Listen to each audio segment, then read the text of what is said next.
Então o PT quer acabar com os dividendos de Petrobras? E aí, o que fazer? O investidor fica perdido, né? Não sabe se é a hora de comprar ou quem já tem não sabe se é a hora de vender, se vai cair mais. Nesse vídeo eu vou comentar sobre isso e vou te falar o que eu tô fazendo. Clubista de verdade, já deixa o like. Se você não é clubista, eu te convido a te inscrever aqui no canal, clicar no sininho e acompanhar vídeos quase que diários. Vamos lá, 4, 5 por semana sobre investimentos. Tamo junto?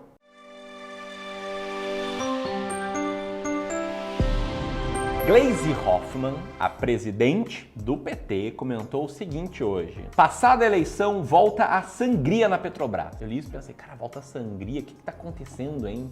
Será que o petróleo está desabando? Mas não, ela segue. Estão preparando a distribuição de 50 bilhões em dividendos. Não concordamos com essa política que retira da empresa sua capacidade de investimento e só enriquece acionistas. A Petrobras tem que servir ao povo brasileiro. Então, essa frase da Gleisi Hoffmann, somada aí com outras fontes de pressão à distribuição de dividendos da Petrobras, inclusive com associações indo à justiça, faz com que muitos fiquem na dúvida sobre o que vai acontecer com a Petrobras em relação ao pagamento de dividendos. Isso somado ao fato das ações da Petrobras estarem caindo 6% em um mês, sendo que ali do final de outubro, da máxima até agora, já tem uma queda de 20%, dá a quantidade necessária aí de incerteza para eu fazer meus comentários aqui e ajudar os investidores de verdade, pessoal de longo prazo que quer construir um patrimônio legal para ter mais tranquilidade para si e para sua família, a tomar as melhores decisões. Então eu quero comentar sobre duas coisas, tá? Primeiro, sobre interpretações que algumas pessoas podem ter, né, e se levar aí por comentários como o da Gleisi Hoffmann, que colocam todas as letras, né, de que a Petrobras só enriquece o acionista e que ela tem que servir ao povo brasileiro, e depois falar um pouco mais sobre o que está na mesa aí sobre o futuro da Petrobras, o que eu estou fazendo. Então vamos lá, primeiro ponto, sobre a Petrobras servir aos acionistas e não ao povo brasileiro, eu enxergo uma pequena, grande incoerência aqui.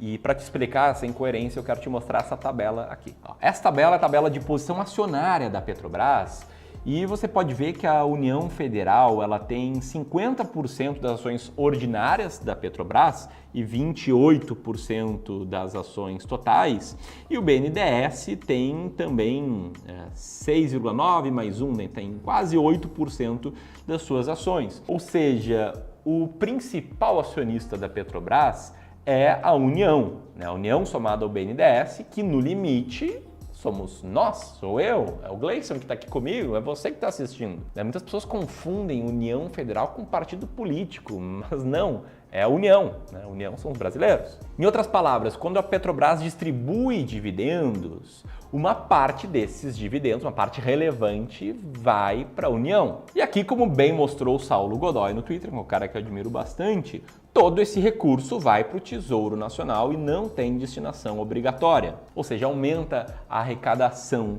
do governo, e aumentando a arrecadação do governo, o governo pode quitar as dívidas, pode usar com Auxílio Brasil, Bolsa Família, chame como quiser, pode inclusive segurar aumento de impostos porque ele está aí quitando as dívidas. E antes você pensa, não, mas Ramiro, então tu falou bem, estão pagando as dívidas, isso é um horror. Na verdade não é um horror, né? O governo não pode dar calote nas dívidas, isso aí causaria uma crise sem precedentes no país, e uma crise sem precedentes significaria pessoas sendo demitidas, empresas quebrando e um caos econômico se instalando. Então, se o governo não pode não pagar as dívidas, né, dar um calote, meter o louco nas dívidas, o que ele pode fazer? Ou ele pedala a dívida para o futuro, ou seja, para você pagar no futuro junto comigo, eventualmente junto com nossos filhos e nossos netos, ou seja, joga a crise lá para frente, ou ele vai pagando essa dívida agora, e isso significa poder demorar para subir imposto, eventualmente até abaixar imposto.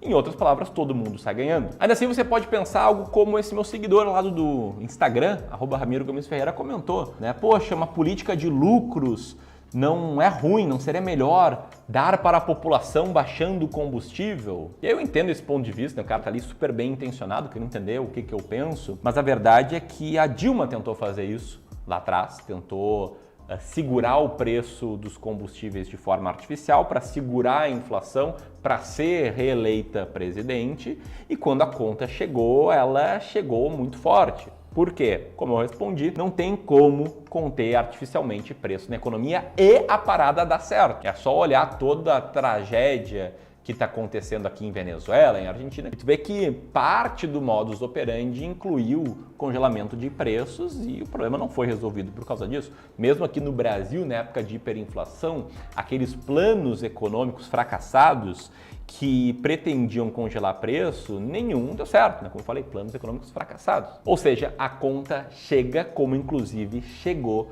lá atrás, né? Pode ver que em 2014, 15 e 16 a Petrobras deu bastante prejuízo, seja por conta desse movimento que a Dilma fez de conter artificialmente o preço dos combustíveis, jogar prejuízo para a empresa, seja por conta da roubalheira que estava instalada, seja também por um cenário na época em que o petróleo estava num patamar mais baixo. Dito isso, vamos para o segundo tópico, né? O que vai acontecer com a Petrobras? E sendo bem franco, repetindo o que eu sempre falo aqui, a gente não tem uma bola de cristal para te dizer exatamente o que vai acontecer, mas posso comentar contigo que o destino da Petrobras como empresa, ele passa por alguns pontos que eu vou ir citando aqui e explicando. O primeiro ponto é sobre os planos que o Lula tem com a Petrobras.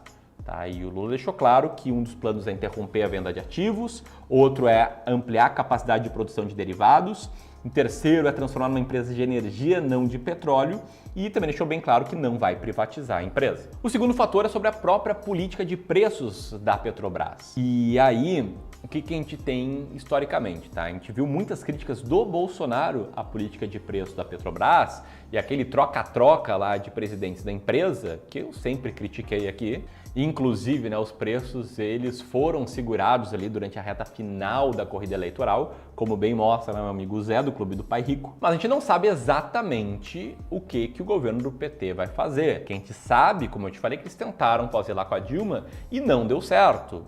E burro eles não são, imagino eu.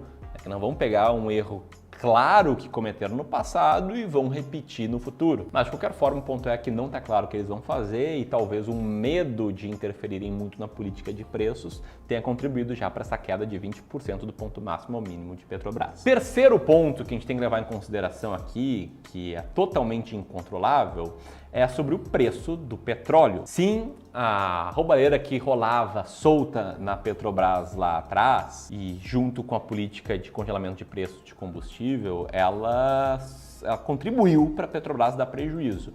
Mas o fato é que o preço de petróleo impacta muito o resultado da Petrobras. E aí você pode ver que o preço do petróleo estava bem baixo desde 2015, ele dava uma subidinha em 2018, mas estava bem abaixo dos patamares ali do início dos anos 2010.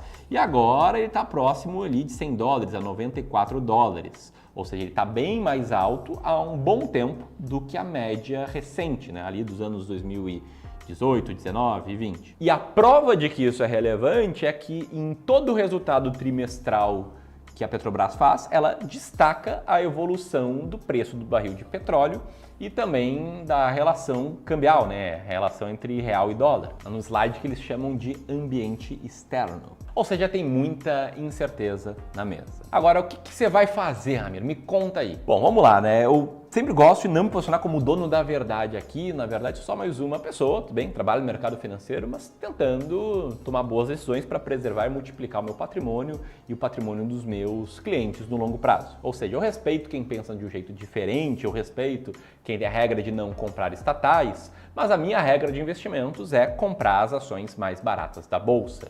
É ter 20 diferentes ações que estejam muito baratas. E geralmente uma ação barata é uma ação que tem desconfiança do mercado, maior ou menor.